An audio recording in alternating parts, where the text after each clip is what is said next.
다음 것도 들어가 보도록 하겠습니다. 자, 아르헨티나가 금리가 40%입니다. 지금 우리나라 금리가 한 2%, 3% 그러죠. 우리나라요. 한 뭐 4% 되나요? 그런데 아르헨티나 금리가 지금 40%입니다. 어마어마하게 이자가 올라오고 있어요. 자, 메뉴에 나와 있죠? 메뉴에 에바 페론의 포퓰리즘 악령 그렇게 나왔죠. 아르헨티나 금리 40% 올라왔고요. 그 다음에 뭐 브라질 헤알화도 엄청나게 떨어졌습니다. 자, 그 아래 빨간 줄 친데 보시면요. 그 페론 대통령과 부인 에바 페론의 포퓰리즘 정치 폐해 때문이라는 지적이 많다. 1940년, 50년대에 말이죠.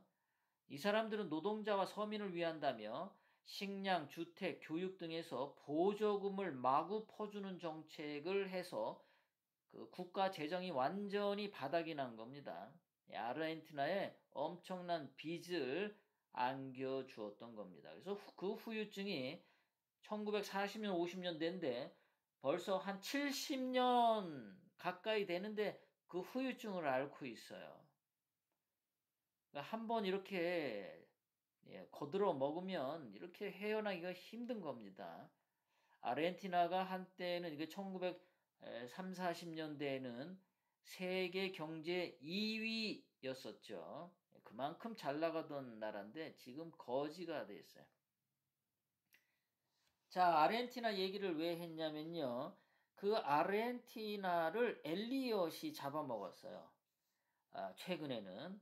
그 엘리엇, 그 세계적인 투기 자본이 15년 동안 아르헨티나 정부하고 소송을 해서 투자금의 15배를 뜯어먹어 갔습니다. 엘리엇이 말이죠. 그것도 어디다가 투자를 했었냐면 아르헨티나 국채를 샀어요. 그래서 했는데 제가 가만히 보니까 뭐를 느끼겠냐면 이 엘리엇 투기 자본이 국채를 매입을 하면은 그 나라는 부도가 날 확률이 굉장히 높다라는 겁니다. 그럼 혹시 이 엘리엇이 지금 대한민국의 국채도 매입을 하고 있나 없나를 좀 조사를 하면 대한민국이 부도를 낼까 안 낼까 가능성을 우리가 알 수 있을 것 같아요. 제가 거기까지는 안 알아봤는데요. 혹시 여러분들 중에 경제 쪽에 이런 데이터에 관심 있는 분은 한번 조사해 보고요. 저한테 나중에 알려주시면 감사하겠습니다. 그래서 이 15배를 뜯어갔는데 이 엘리엇한테 걸리면요. 그 국가가 아작이 나요. 그래서 제가 왜 엘리엇 얘기를 할까요? 여러분들. 제가 왜 처음에 아르헨티나 얘기했다가 엘리엇 얘기를 물고 들어갔을까요? 짜자잔. 자, 엘리엇이 지금 대한민국 정부를 상대로 소송을 하려고 합니다.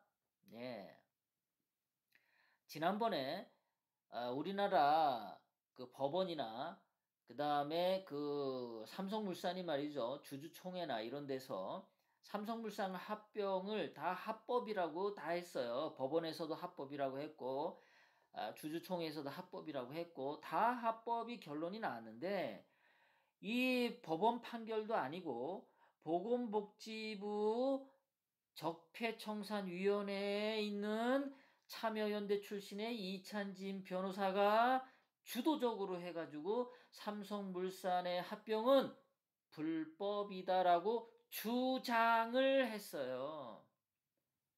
증거가 있는 게 아니라 주장을 했어요. 이놈의 주장 때문에 아주 대한민국 경제 골병이 납니다. 정치나 경제나 어떤 놈 하나가 그냥 참견하는 놈들 하나가 주장을 했다면 그냥 아작이 나는 거예요. 이 복지부 적폐청산위의 참여연대 출신 이찬진이가 주도적으로 해가지고 삼성물산 합병은 불법이다라고 주장을 하게 되면서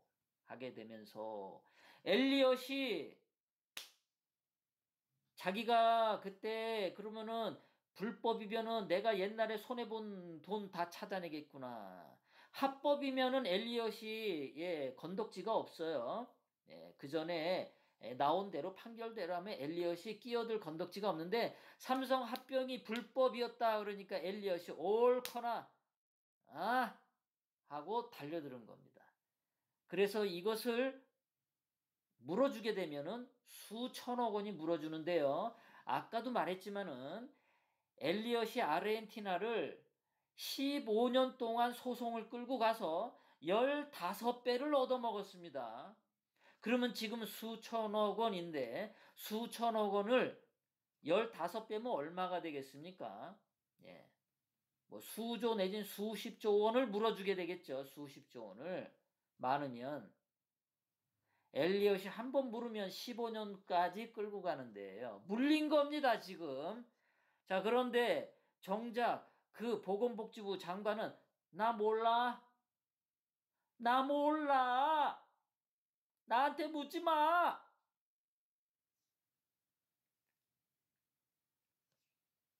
장관이란 자가 자기 밑에 적폐청산위원회가 그런 결정을 내릴 때는 그럼 장관은 뭐 하고 있었나요? 장관은 뭐 하고 있길래 이렇게 문제가 생기니까 그때 가서 나 모르는 건데?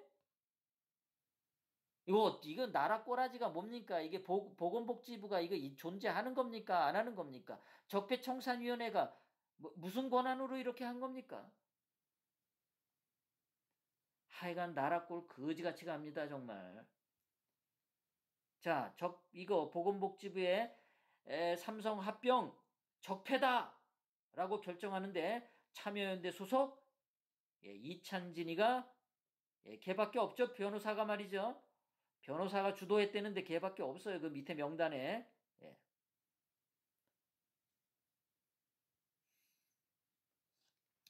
자, 엘리엇이 강공을 한다 그랬어요. 그 법원과 정부가 자초한 일입니다. 즉 좋게 말해서 그렇죠. 법원과 정부가 멍청해서 엘리엇한테 걸려 들었습니다. 이 소송 엘리엇이 이길 때까지 끝까지 갑니다. 여기서 만약에 엘리엇이 질려면 대한민국 문재인 정부는 삼성은 합병이 합법적이다 이렇게 얘기를 해야 돼. 그럼 삼성 합병이 합법적이다 그러면 지금 감옥에 있는 문형표 국민연금 이사장을 풀어줘야 돼요. 그럼 문형표 국민연금 이사장을 풀어주게 되면은 박근혜 대통령도 죄가 없는 것으로 풀어줘야 돼요. 이게 그렇게 연결돼 있습니다. 그러니까 박근혜 대통령님을 어거지로 감옥에 집어넣으려다 보니까 문형표 복지부 장관하고 국민연금 이사장 했던 문형표 이분을 죄가 없는데도 감옥에 집어쳐 넣었고 이분을 감옥에 쳐넣을 명분을 세우려다 보니까 삼성물산 합병은 불법이었다라고 이렇게 몰아갔는데 엘리엇이 널큼 잡아먹은 겁니다. 이 거지 같은 자식들이 말이다. 그냥 정치적으로 지들 거짓말을 내세우기 위해서 국가 재정 다 망치고 대기업 다 지금 망치게 생겼습니다. 제가 그렇게 얘기했죠. 대한민국이란 나라는 국가와 국민을 상대로 거짓말을 치면은 반드시 큰 후유증을 따른다고. 임진왜란 때도 김성일이 일본에 갔다 와서 도요토미 히데요시가 조선을 침략할 것 같지 않다라고 거짓말을 했어요. 그래서 그 당시 조선 인구가 1000만 명이었는데 그 중에 200만 명이 죽었습니다. 임진왜란 때요.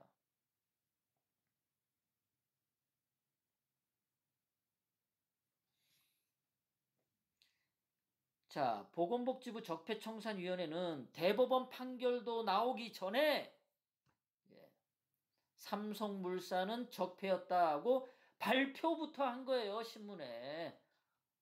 지 생각을 갖다가 막 갖다 때린 거예요, 주장을. 그래가지고 이렇게 문제가 되니까 박능후 복지부 장관이 나 몰라.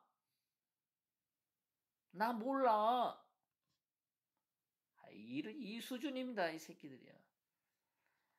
자, 엘리엇한테 물리면 이건 패소를 하는 거죠.